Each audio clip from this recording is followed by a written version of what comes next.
How's it going, people? Welcome to another episode of IV Reviews. Today on the chopping block, last year's most hyped and or most controversial anime. That's right, you guessed it, it's Sword Art Online. Either you hated it, loved it, or are somewhere in the middle of that spectrum. Of course, we all have our own opinions about SAO, including yours truly. So without any further ado, here's my review on Sword Art Online.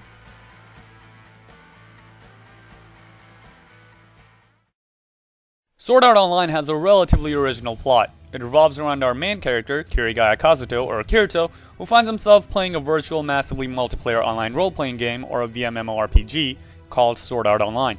You connect yourself to SAO by using a nerve gear, a device that directly connects your brain to the game. Everything seems fine and dandy until all 10,000 players playing Sword Art Online find themselves unable to log out.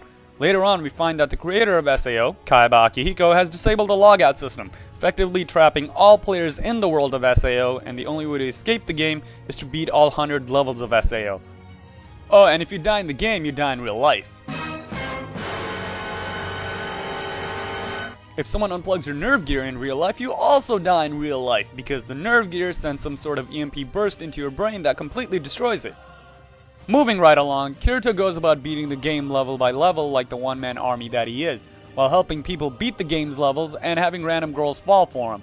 But eventually we focus on Asuna, the female protagonist of the series, who becomes Kirito's main love interest. During the latter half of the first season, around episode 8, was where the main plot actually took off and is the point where I really got into this show. It had me convinced that it was worth the hype until the end of episode 14, the end of the first season. But then began Alfheim Online, part 2 of Sword Art Online, where magic was introduced, and the point in the anime where everything went wrong. Like seriously, things took a straight nosedive to the ground. The cause?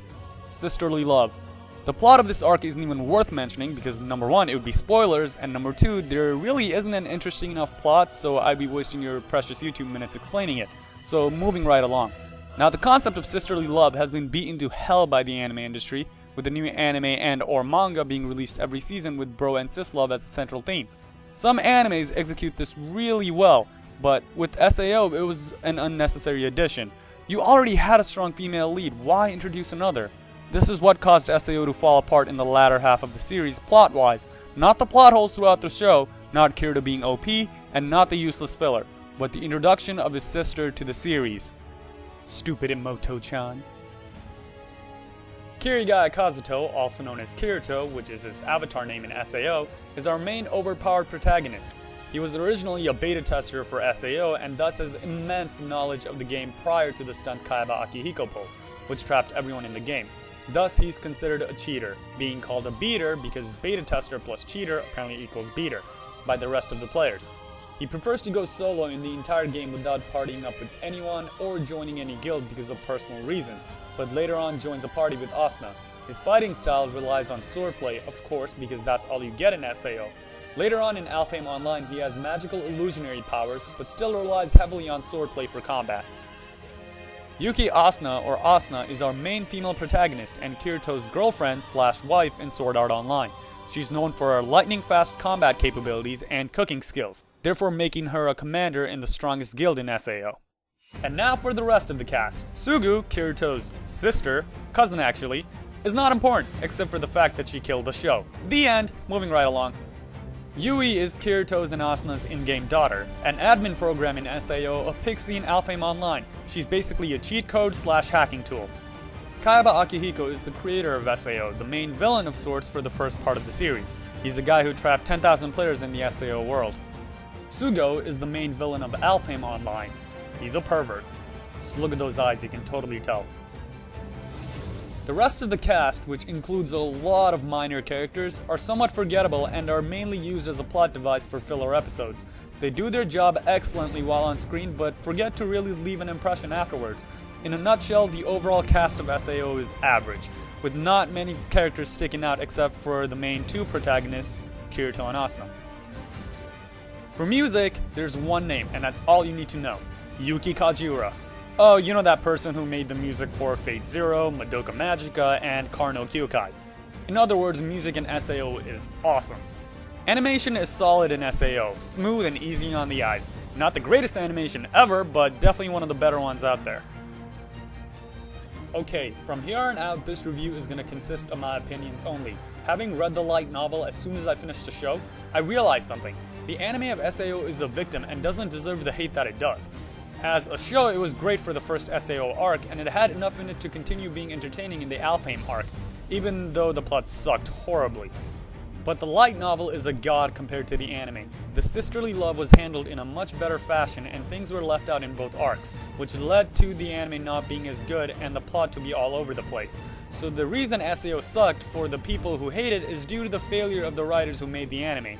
The magnitude of how badly these guys screwed up is immense. It's like taking the book The Hobbit and giving it to Michael Bay or M. Night Shyamalan to direct. But getting back to the topic of the anime itself, despite the fact that there were a lot of plot holes, characters with not much depth, OP'd protagonists, filler, and all that jazz, I actually liked SAO. Sword Art Online was a good show until the second part, Alfheim, began. Story was interesting and I was on the edge of my seat waiting to see what would happen next. Even when Alfheim Online began, the story was great, but there were many aspects of it that made it far inferior to the first season. I knew by this point that the series was going downhill, but for some reason I didn't stop watching it, and that was because this show was just pure fun and entertaining to watch.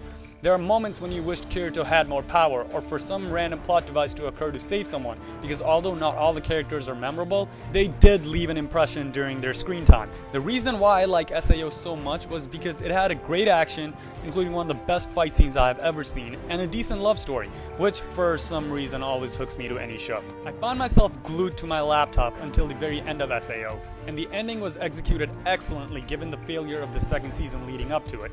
In conclusion, SAO is neither a masterpiece nor a world-class failure. It's simply a good anime that was brilliant in literature but failed when a group of morons decided to tweak with the original story. For those who hate the anime, don't give it so much hate, it doesn't deserve it. And those who love the anime and call it a masterpiece, sit your asses down because this is nowhere close to these shows. But the light novel is pretty damn good.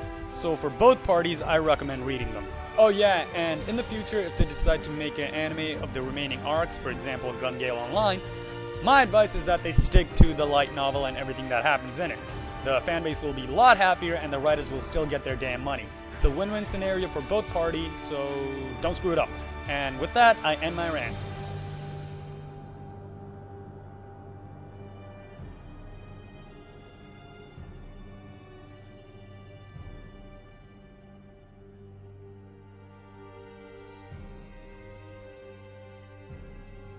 Hey guys, thanks for watching. If you liked the video, hit like and subscribe. Leave any of your thoughts about the review or stuff I could do to improve on my reviews on the comment section below, and please don't start a rage war between the fans and the haters. Also, I'm heading back to college soon, but I'm gonna try my hardest to bring you another review before then. So until next time, this is Infinite, signing off. Cheers fellas.